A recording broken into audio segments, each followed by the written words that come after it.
Welcome to The Favorites, the podcast presented by Bet365. We are part of the Volume Podcast Network.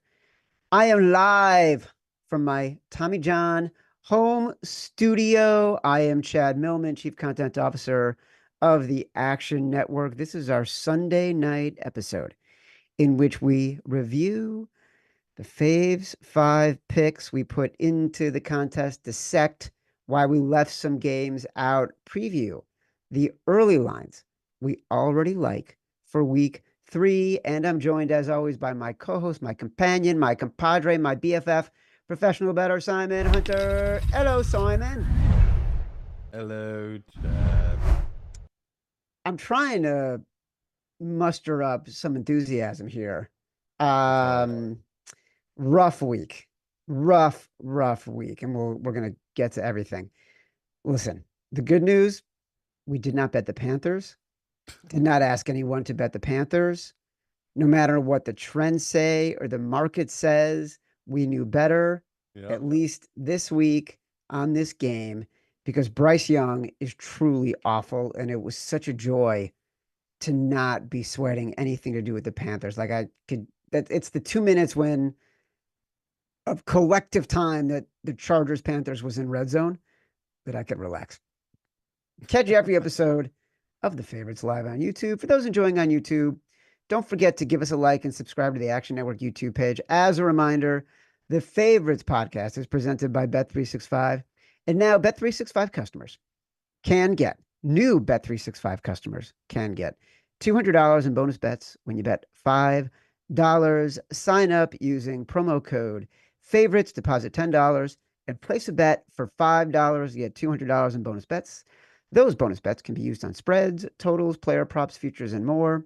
Whatever the moment, it's never ordinary at Bet365. Must be 21 or older and present in Arizona, Colorado, Indiana, Iowa, Louisiana, North Carolina, New Jersey, Ohio, Pennsylvania, Virginia, or 18 and older in Kentucky. Gambling problem, call 1-800-GAMBLER or 1-800-BETS-OFF in Iowa. Terms, conditions, restrictions apply.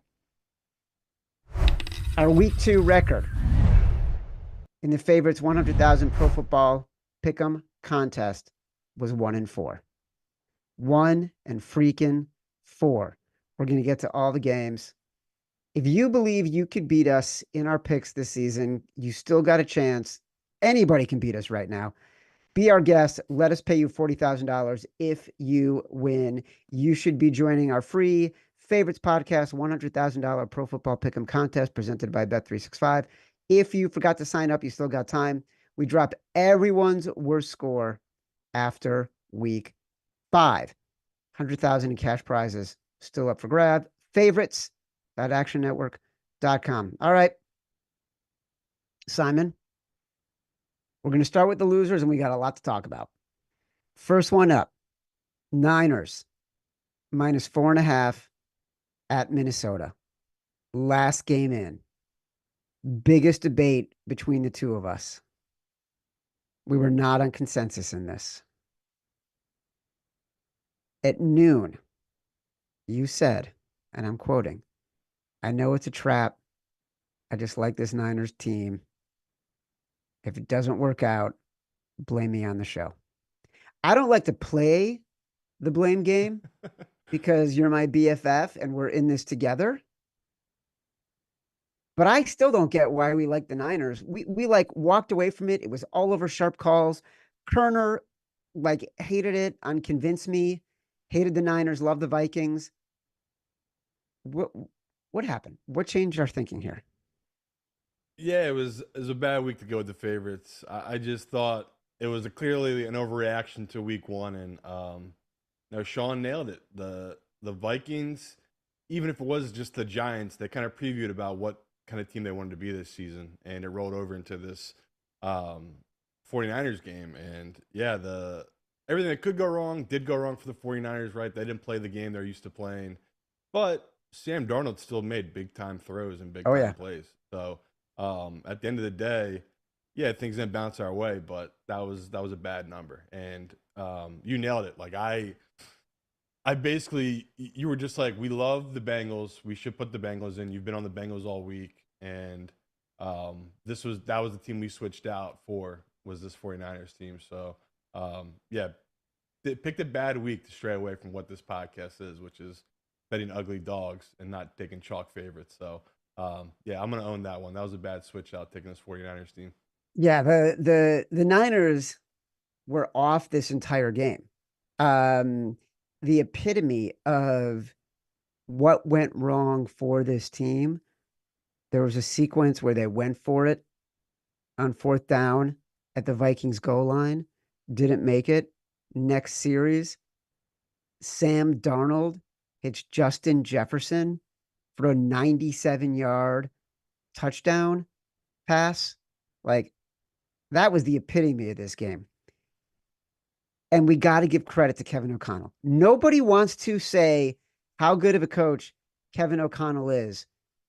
But at this point, Sam Darnold, 2 games, 2-0, 1 win on the road, 1 win against the defending conference champion in the NFC, 476 passing yards, 4 touchdowns, just 2 picks, QB rating of about 110. Yeah. Like, there was one point in this game where he threw a bad pick to Fred Warner, and the Niners were getting themselves back in the game. And I'm like, all right, Sam Darnold is back to Sam Darnolding. And the Niners just could not capitalize. It was fucking excruciating. We were just, brutal. Yeah, two quarterbacks I was down coming into this season. Sam Darnold, Derek Carr. We're 0 for 4 right now betting against these two guys in our contest, and they're both putting up career numbers. So, yeah, if Derek Carr wants to send me and Chad some money because we were the reason we sparked this outpour of averaging 40 points per game, reach out to us. I'm happy to take some because I'm broke, Chad, trying to Yeah. fade these two terrible quarterbacks. So yeah, Sam Darnold definitely had me in some humble pie. He balled out in this game. All right. Well, I'm going to skip ahead since you talked about Derek Carr, and I'm going to go to the Saints and the Cowboys. I hope that's okay with producer Tito because it was a different order in the rundown. Poor But look, Tito. but look, we loved the Cowboys this week. We so bought into the Cowboys. We so bought into the idea of what Dak has been at home as a big favorite, what Mike McCarthy has been at home as a big favorite. The last 17 games at home, they had outscored opponents by 265 points. They hadn't been down by 11 points in the first quarter at home in 4 years. We had a Saints team that beat up on the Panthers that we were not buying. Derek Carr only threw 16 passes in the game and had 243 yards and a couple of tutties and and this team's lighting teams up for 40 points a game. Even going back to last season, like, what are we missing here? What did we miss on the Cowboys? What are we missing on the Saints? It's got to be Kubiak, right? He came in. He's their new OC, and you see a change, right? That offense they ran against the Cowboys, they basically had the Cowboys on tilt the entire game. The Cowboys were never comfortable. I mean, I think they drove, got 7. Uh, Cowboys drove the field, kicked the field goal. They got the ball back, and they drove the field again and got Yeah. another 7. And then Kamara just took over from there. Like it was just a great game all around from the Saints. Like there's really nothing to take away from it other than maybe I'll downgrade Dallas a little bit, right? I think we did see that they do have weaknesses, and if the starters do get tired on that D line, they don't have secondary guys to come in, right? And you saw a little bit of the weakness on the Dallas front line, right? Over time, when they had to go into pass pro, there's definitely some weaknesses for their pass blocking. So, yeah, interesting game. I'm again still not going to overreact to it. Like the Saints, I'll move them up. They are definitely a better team than I perceived they would be coming to this year, right? They clearly have found something here with Derek Carr, and we talk all the time, right, Chad? The hot hand. Like this could just be a streak, right? He could just be hot right now, and he'll eventually cool off and go the other way. But I don't. I'm with you. I don't know if I want to step in front of this next week, even if we have a good number. Which, looking at the look ahead, I think the value might be on the Saints team. So it is interesting going out where it's like, when do you eventually sell on the Saints team because they are playing way above their head, right? They're back to back 40-point weeks. That's not what the Saints offense is going to be. As good as Kubiak might be in this new system, this is just incredible right now what they're doing. So Yeah, that was terrible read, Cowboys. Yeah, we talked about it beforehand. We knew another game we knew was a heavy public play. We just thought coming in, the Cowboys were a little underrated still. Apparently, they're properly rated, Chad. We were right the first time, is Yeah, basically is what we're saying. Uh, the Saints had 432 total yards. that's insane. They averaged 7.7 yards per play. 7.7 yards per play. They had just under 200 yards rushing. Kamara had 4 touchdowns. It's it's almost like Derek Carr and Alvin Kamara were the Derek Carr and Alvin Kamara in the best seasons individually each one had ever had before. They were just astonishing, and the Cowboys were outplayed in every Yeah. area of the field. It's so complicated with this Saints team right now. We thought their offensive line was terrible and that Micah Parsons would have his way.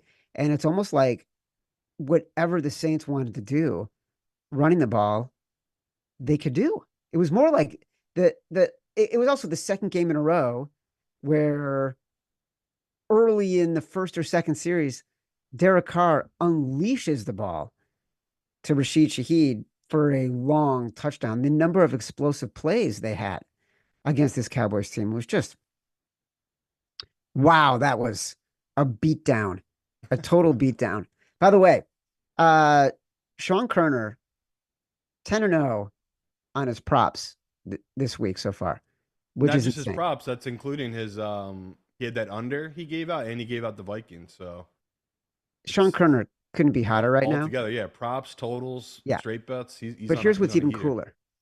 Here's what's even cooler. Nick Giffen on Convince Me this morning gave out Saints Cowboys to be the highest scoring game of the day according to his luck rankings. I don't know if Evan can do the numbers and do a quick check because I can't think of every game, but every game today seemed to be pretty ugly. So right now, that game is probably what, 63 points or something like that. Right now, that might be, and that was 10-1 to be the highest scoring game of the day. Nick Giffen, based on the luck rankings, getting it from Billy Ward, one of our Action Network analytics gurus. So pretty impressive for the Action Network analytics team. Not as impressive for the Action Network non-analytics team of Simon and Chad today. That is, by the way, easily the highest scoring game of the day. Whoa, All right. Chad, I did go 2-1. Convince me. I know you don't care, but 5, 10 people out there might care. I care. Listen, I care about all of it. You know, we got to own our tough days. We got to own our wins. You went 2-1 to convince me. That's impressive. I think Raybon actually had Cleveland and he had his under on Tampa and uh, Green Bay hit, Lions. or Tampa and the Lions hit, but he didn't hit on his prop. All right. Dak didn't throw 2 touchdowns. I think he only had 1 touchdown and then the rest God was damn, that's brutal. yeah, it was brutal. Bucks at Lions. We're talking about we never fucking bet favorites. And we decided like we were going all in on favorites this I week. know what We are happened. such fucking schmucks. It's ridiculous. Yeah, Oh my God. The Lions, they just they wanted to give this away. We gave the Lions way too much credit for how they beat the Rams, not enough credit to Baker and the Bucks for the way they beat the Commanders. Like the Lions, I think were 0 for 5 in the red zone or something like that, including a penalty on the final play of the first half to keep them from attempting a field goal. Like they're just out of sorts. They were out of sorts against the Rams. We thought it might have just been game planning by the Rams. Is it worse than we think for this Lions team? I think we're kind of glazing over who is the blamer, and it's Goff, right? He played terrible. He kept putting his team in terrible positions. Not just his interceptions were terrible, but everything he was doing, even on third downs, his reads were bad. He was always falling back, throwing off his back foot, even if there wasn't pressure in the middle. He was acting as if there was. Not going through his reads, not pushing the ball downfield. Like we talked going into this game, this team is on their fourth and fifth cornerbacks, and they're all pro safeties out. Like there was no excuse for this team to put up 16 points here at home. And the worst part of that game is the Bucks let them in it, right? They kept kicking field goals instead of getting touchdowns. So this game was always close throughout. So I kept doing the crummy math in my head of Yeah. like, well, me and Chad just need this to break this way, and we can get to that number. When that number was dead on arrival, like we were just never getting there the way Goff was playing in that game. He was just awful. So not gonna overreact to it. I think once they get it going, I still think their defense played pretty well. I mean, they shut down Mike Evans for the most part. And I know Godwin beat them in a lot of ways, but I think the Detroit would have taken the way that game played out, right? They really shut down the run.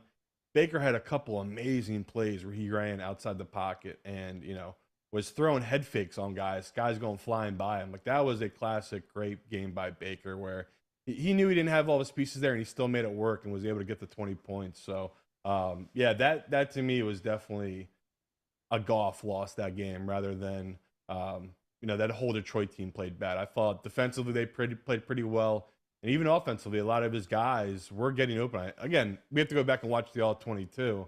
But just from what I watched, I just think Goff was the one that really let us down in this game. Like they had a bunch of opportunities, he couldn't capitalize on them, and like you just said. Before half, him getting that false start, whatever the penalty was, and them getting kicked off the field and getting 0 points rather than getting 3 points before going in. It's just like it's all falls on him at the end of the day. So yeah, bad day to back these quarterbacks, these big favorites. That made a difference, by the way, that play. I think it was 13-6. You go in 13-9. It changes what you're doing in the second half. It changes some of the play calling throughout the game. Aiden Hutchinson, by the way, who we bet 14-1 to lead the league in sacks, had 4.5 or 5 sacks today. Like, but to me, that was also just indicative of how good the Lions can be, how they should have won this game. Baker was scrambling for his life. He made a lot of really great plays, Yeah. but the Lions had this game. Like they should, like it was theirs for the taking. Not just that, like I was doing the gambler's math too. It was theirs for the taking to run away with it. Like they should have just dominated in this game. Their play calling was bad.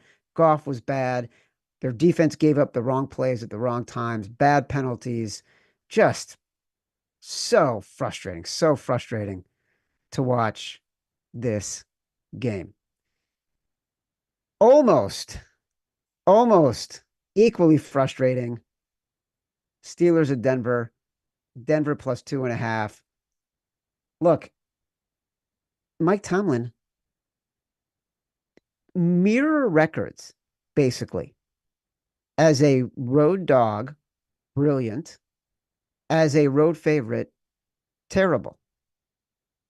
Except rookie mistakes, so many penalties in this game. Bo Nix just could not get the ball downfield. Pick in the end zone when they were driving. That was a huge play, it turns out. We loved Denver here. Loved them. Didn't This was one of the games we did not waver. Did not waver at all. No, and it's the same game we're going to talk about in a little bit, the Green Bay game, where it's like I trusted the number and the spot, the situation with the team, and yeah, if you would have came to me and said Pittsburgh's only going to score 13 points, do you still want to make this bet? I probably would still make it, Chad. I'm not going to lie. Like No, I of feel like course. Denver's team did their job, and Justin Fields, he's playing super smart and conservative, which is exactly how Tomlin wants him to play. Right? He basically told him you can lose us this game. We don't need you to win it, right? They have the pieces around them to win the games for them. That comes on the defensive side. So when they drove the field, got that early touchdown, I still thought to myself, you know what? Denver's defense will figure this out. We'll stay in this. We just need to get 3 points, even 6 points at some point in this game, right? And then I think it was midway through the third quarter, and it was still like 7-0 or 10-0. And it's just Yeah. like we're never gonna get there. Like this kid will never get us there. And you said it he gets us down there after a miracle trick play and throws a pick in the end zone. And it's just those are brutal beats when you're bet on these rookie quarterbacks. So yeah, that's a tough loss, but it's a spot we're usually going to play. This Pittsburgh team, what did they score? 18 their first game, 13 their second game. They're 2-0 now, going home to play against a Chargers team that might not have Herbert, who got banged up in their game. So yeah, we're we're definitely regretting betting their under. I mean, we talked about this Pittsburgh team. It's later in the year that their schedule is going to get really brutal, but this is Tomlin's such a Tomlin identity team of just winning with a really grinding out defense with an offense that just does nothing for them, and they somehow keep getting wins. So, yeah, another team that going to make us eat it right now is Pittsburgh. They've started this year incredibly, and again, they're 2-0 going home to play against a team without maybe Herbert. That's incredible to think about. Like they're leading their division right now, right? And the Bengals are sitting there 0-2. Ravens are sitting there 0-2. I get it, Pittsburgh fans. Feel yourself. Have been hearing from them in my mentions all week, and you're right. I did not think this was going to be a favorable spot for you guys offensively, and you didn't need it. Your defense is that dominant. So yeah, pretty incredible start to the season for Pittsburgh. Bengals 0-2. Ravens 0-2. Browns 1-1. Yeah, Steelers 2-0. That's why the NFL is so great. it's the That's best. why Sundays are so excruciating, like gut wrenching. I I tried so hard to like find my zen so many times today. My mom called me right as the early games were ending. Like I I didn't snap. I kept my composure. My wife came in at some point because she wanted to talk about when the guys can come to redo the floors in our older kid's bedroom. And like it's going to be noisy. And when are my shows going to be? And I'm like, I looked at my calendar. I kept my composure. I didn't snap. It was only once where she wanted to talk to me about something else. Like I can't remember something else later this week. And I just looked at her and I go, I just can't engage on this conversation right now. Can we just do this another day? And like she looked at me, she goes, I got it. I understand. Nothing helped. Nothing.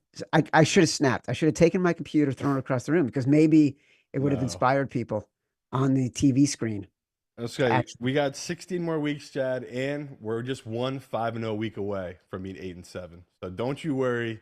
I'm not going to start Oh, panicking yet, but let me tell you this much, people. If me and Chad don't go at least 3-2 next week, I'm gonna be really fucking pissed off. Right now, I'm pissed off, but I'm like, I think Chad, you said it best to me before we even did our picks. Not that I'm letting the fans make our picks here, but there were some ugly dogs I liked this week, and I simply didn't even bring them up. And I even said it to Chad, I was like, I don't want these fans to mutiny against us. I want to go chalk so the fans are happy. And that Chad didn't say fuck the fans, but as politely as Chad could put it, he said, dude, who fucking cares what the fans think? Give me your best picks. And I didn't do it. So I'm filled with regret on that. And going forward, it won't be Carolina. It won't be the Giants. But man, we're gonna be playing some fucking ugly dogs. We're getting back to what made us so great. yeah. So I mean, look, no more 6.5, 7 point favorites. I can't believe that happened this week. well, look, to speak to that, you loved the Raiders this week. You talked about the Raiders winning this game outright.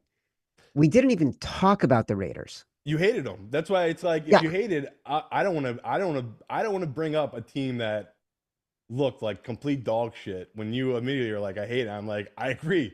They looked horrible against the Chargers. I had no rebuttal to what you said. Antonio Pierce, that was one of the worst coaching jobs. But you're right. Like that's a line I loved, and I still somehow let us put in Survivor, and I'm out of all my Survivor pool. So I don't even know. Do we still have to do that fucking shit? I don't know if I have it left in me, dude. Like I've We're in a never ba- been out 2 weeks in a row. Now we're spiraling. Now we're just in a bad place. We tried to keep it together for a good 25 minutes, and now we are just. No, that Survivor hurt because I saw that coming a mile away, and I Yeah. still stepped right into it. Oh my God. I'm in a Survivor where you got to choose two teams at least twice between 2 and 10, between weeks 2 and weeks 10. I chose the Ravens and the Cowboys. Right. I'm like That's double out, it's beyond tough. out. So we didn't do the Raiders, didn't even discuss it. We talked about the Browns a lot. And I felt like I felt like I liked the Browns more than you did. Definitely. But but we were both nervous about Deshaun Watson. Yeah. But Trevor Lawrence is, I don't think he's very good. He's like 14 of 30 for 220 I know. yards. Like, and he is just missing players, making bad decisions. I continue to not see what people are seeing that makes them believe this can be a playoff caliber team. No, you're right. And he was definitely my biggest miss of since we've been doing this show of guys coming out of college into the draft class, right? I did put him up there as a can't miss prospect of this kid will be a Pro Bowler. He'll lead his team to the playoffs. He's going to be a staple for a team for 10 years. And you're right. He's not looked that way in a year. So the one year he was good to us, he got me and Chad the big win, 10 to That's 1, right. winning their division. And I think that's why we have a little bit of a sweet spot for him. But you're completely correct. I mean, that game he had opportunities and he did not take advantage of it. And he was just terrible for about 3 quarters. So He had yeah, so many chances to win he that did. game. It was just astonishing how frustrating that was to watch. He's now lost his last 7 starts, including 4 games as a favorite. So certainly we're going to be betting the Jacksonville Jaguars next week. All right. So those are the games that we left out. Good for us, by the way.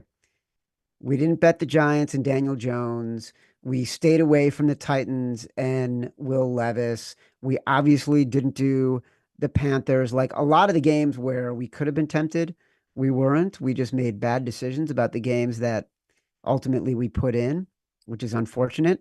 One of the good decisions, which we were on At least we didn't put immediately. the Rams in either, though. That was another team we talked about, and we Oh, were just right. Yeah, like, we talked we about the don't like that Rams and number.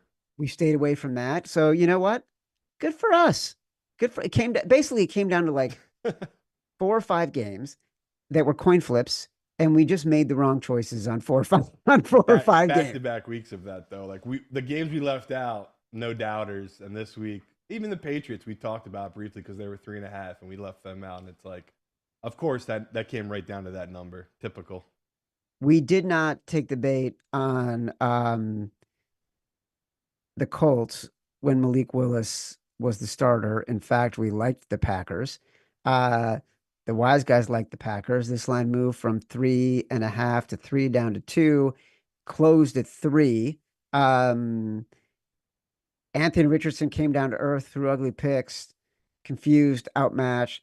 But this was Matt LaFleur. Like, just a brilliant game plan from the very beginning. He made Malik Willis comfortable and had this Packers team dominating.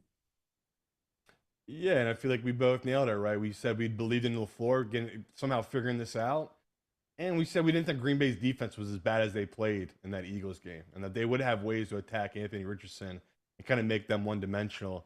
That's what happened in this game. I mean, Anthony never got any type of rhythm. Even heading to that fourth quarter, they finally were able to drive the field and get a touchdown, but it was just took them forever to kind of get that together. Where Green Bay played just the exact game they wanted to play, right? I think Malik only threw the ball 10 times maybe. I remember at one point he was 8 for 9 for like 50 yards, and it's like, okay, this is how LaFleur is going to play this, right? Just super conservative, just feed Josh Jacobs, eat away at that clock, and they did exactly what they want to do. That game couldn't have gone any more perfect for that Green Bay team. You know, the 2.5 never in doubt, right? That was like our one little conversation beforehand Yeah. was like, oh, obviously we wish we had the 3.5, which most people in their contests were having, or if you're going to bet against the spread. But another nice spot, we didn't let it scare us off. We were just like, you know what?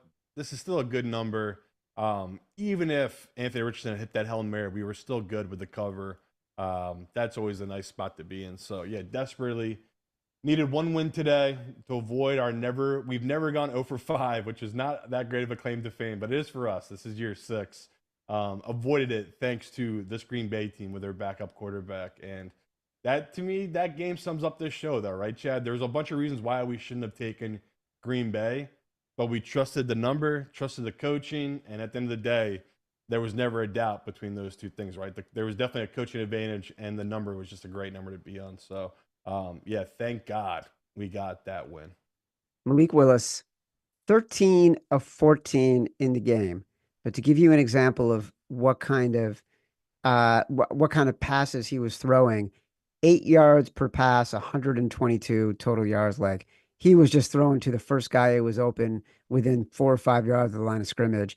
Had a lot of great runs, 41 yards rushing, but this was Josh Jacobs, 151 yards rushing. The Stud. only the only bad thing was fumbling as he went into the end zone. In years past and in weeks past, that has burned us Oh yeah. significantly when a team is up 10-0, about to score. And seems to happen like at least 4 or 5 times a year. That happened last week with Travis Etienne, when we had the Jags at +3.5.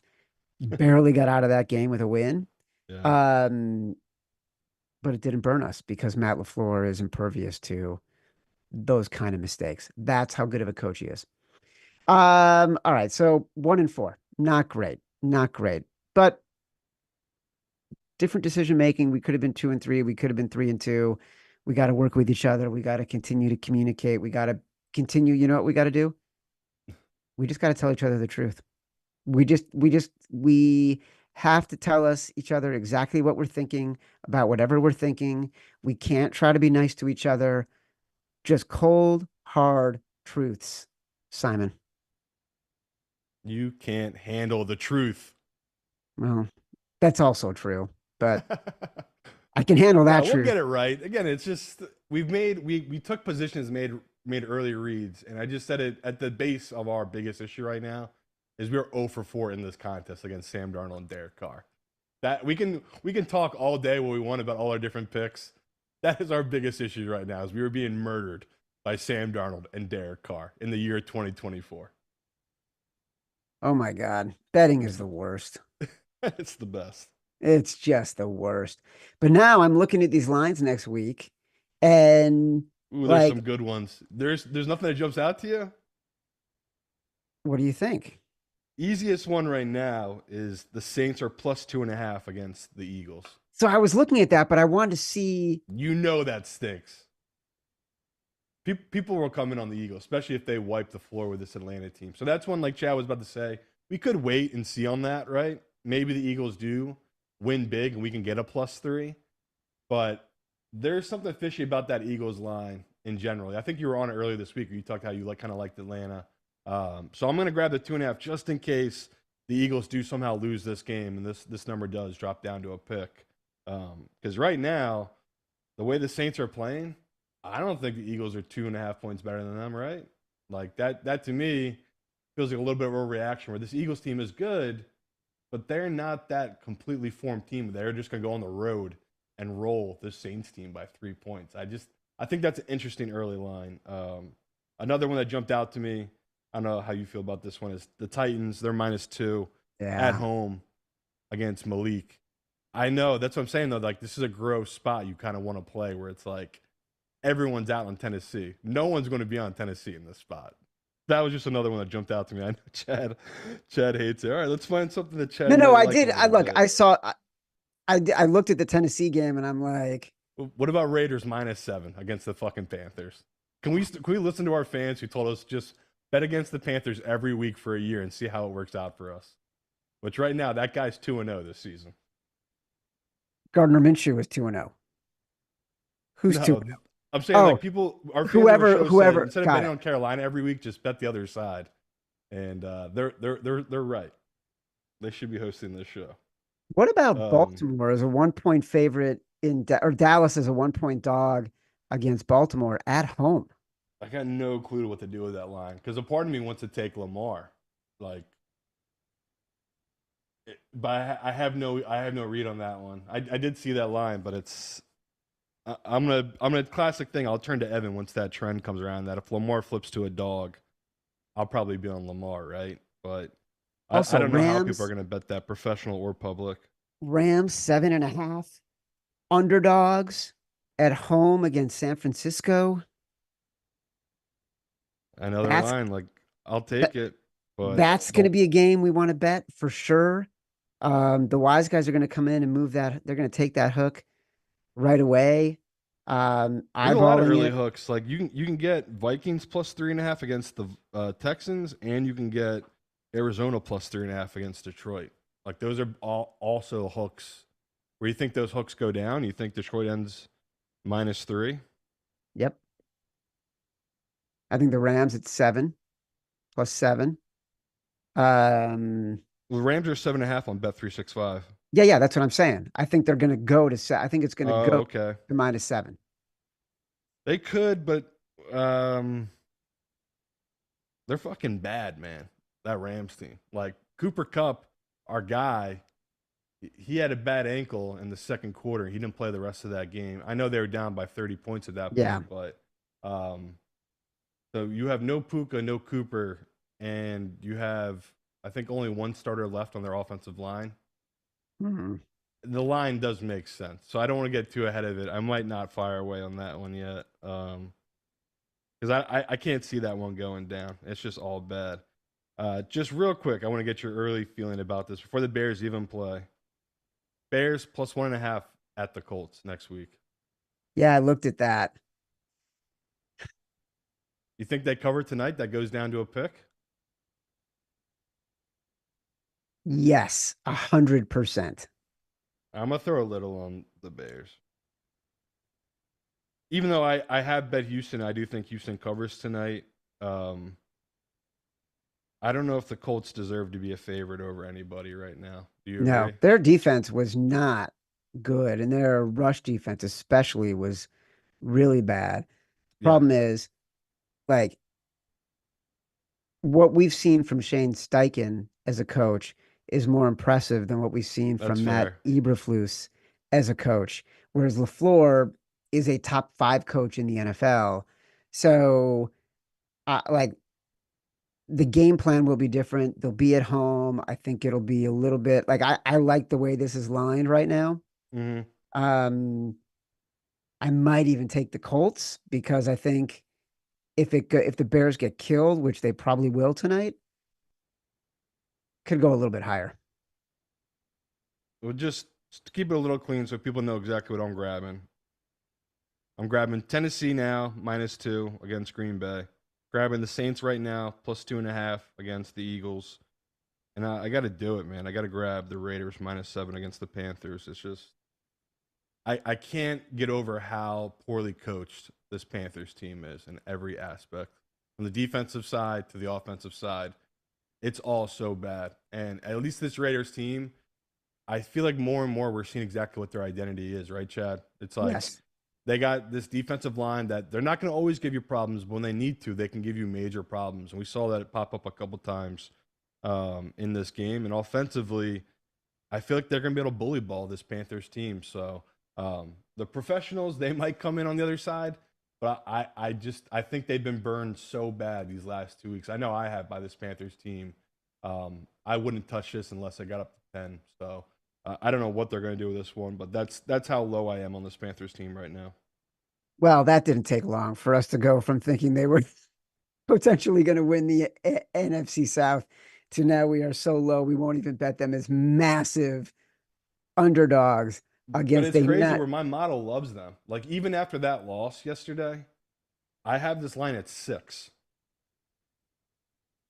In what world? That's what I'm saying though. Yeah. My computer's a fucking idiot. In what world would you give that kind of number to Bryce Young? Like he just does not deserve it. So I'm just this is more of a human thing where it's like I know the numbers is gonna say this is a team you want to back and the number's gotten too big and obviously it's insane to think Minshew's a 7-point favorite over anybody, but this is who it would be, a team with no identity, no backbone, and I mean they have to have one of the worst defensive lines in all of football. I mean they just cannot stop offenses from running the ball. So this plays right into this bully mentality of this Raiders team, and it's like I wanted to fade them because it's a letdown spot after this huge road win against this Ravens team. But this is the perfect team to have coming into town against this Panthers team. So Yeah, yeah, also, I think the letdown happens more often when you're a really good team that has had a win like that than if you're a bad team where expectations are low. And the one thing right. Antonio Pierce has proven he can do is get his team up for a game, right? Like, forget about in-game coaching, which he did a very nice job against the Ravens and outcoached John Harbaugh. But I don't think he'll have any problem getting his team ready and seeing how to stay motivated against the Panthers team. Don't want to bet the Raiders at -7, not yet. Um, but I can understand this not being a letdown spot for sure. What number would that Titans number have to be for you to come around eventually? Pick seriously, like Yeah, like Will Levis is so bad, so bad. yeah, Like they didn't win that. They didn't cover today, and they had plenty of opportunities to. yeah. I thought their defense actually played really well. So the question is, like, can they do things defensively that the Colts were not able to do? Um, but I'm not ready to bet on Tennessee, Well, even as a we're short. gonna have to find some 0 and 2 teams you like though. Like that's the big thing Oh this yeah, week. Like totally. there's 0 and 2 teams that you just simply have to back because historically these are good. I mean Evan will have the trends for us, but I just know these are usually spots we want to bet just because. Again, I'm looking at this as what team is everyone completely out on other than the Panthers. I mean, Titans have to be number 2 or 3. I mean, all bettors, like even pros I've talked to, are so out on this team. They thought this was a smash spot against this Jets team on a short week, right? And it looked that way, like you just said, for 3 quarters. They were feeling pretty smart, and then somehow they get rolled and they lose by 7, which is just crazy. So I get your hesitation. I'm trying to get your mind ready for just this horrible, painful bet this upcoming week. Yeah, but I'm more inclined to take the 0-2 Colts at -1.5 versus taking the 0-2 Titans at -2 because I think the coaching advantage is so much greater for the Right. Colts. The talent at quarterback is so much greater for the Colts. We've seen them perform against a really good team. The Bears are not a really good team. So the idea of getting the Colts at -1.5, that I was surprised that that was sort of a game where you might be leaning towards the Bears a little bit. Because I know we have to bet an 0-2 team. Right. I'd rather bet a very short home favorite in the Colts than a short home favorite in the Titans with Will Levis, who he will make, he's done it twice in the past 2 weeks. He will make the mistake that is boneheaded, that is not the mistake you should make, that will have catastrophic impact. You're right, and again, you mentioned the Ravens. They're an 0-2 team that kind of fits that bill where we're talking about. So, you're right. There are better teams we can take with the 0-2 record, but I'm just trying to find us what's the grossest ones right now, and that I'm not going to force in the Giants +7, obviously, and I don't think we want to force in Denver +7 in that spot. They're on the road right now against this Bucks team. So, Yeah. can I read this Evan stat? Amazing Evan Abrams stat. Yeah. Winless teams in game 3, 42, 23, and 1 against the spread. So 65% in the last decade, first teams with at least one win. So there's a little bit of method to this madness. We'll find these 0 for 2 teams we agree on. But Chad, all your points about the Titans are very valid. All right. We're on to week 3. As a reminder, the Favorites podcast is presented by Bet365. And now new Bet365 customers can get $200 in bonus bets when you bet $5. Sign up using promo code favorites, deposit $10, place a bet for $5 to get $200 in bonus bets. Those bonus bets can be used on spreads, totals, player props, futures, and more. Whatever the moment, it's never ordinary at Bet365. Must be 21 or older and present in Arizona, Colorado, Indiana, Iowa, Louisiana, North Carolina, New Jersey, Ohio, Pennsylvania, Virginia, or 18 and older in Kentucky. Gambling problem? Call 1-800-GAMBLER or 1-800-BETS-OFF in Iowa. Terms, conditions, restrictions apply. Catch our next episode live on Tuesday at 1:30 p.m. Eastern on Action Network's YouTube channel. We'll cover the whole NFL Week 3 board and announce our Week 2 contest winner. Download us from Spotify, Apple Podcasts, wherever you get your pods. Rate, review, subscribe. Leave us 5 stars. Say whatever you want. Feedback is a gift. Until Tuesday. Love you.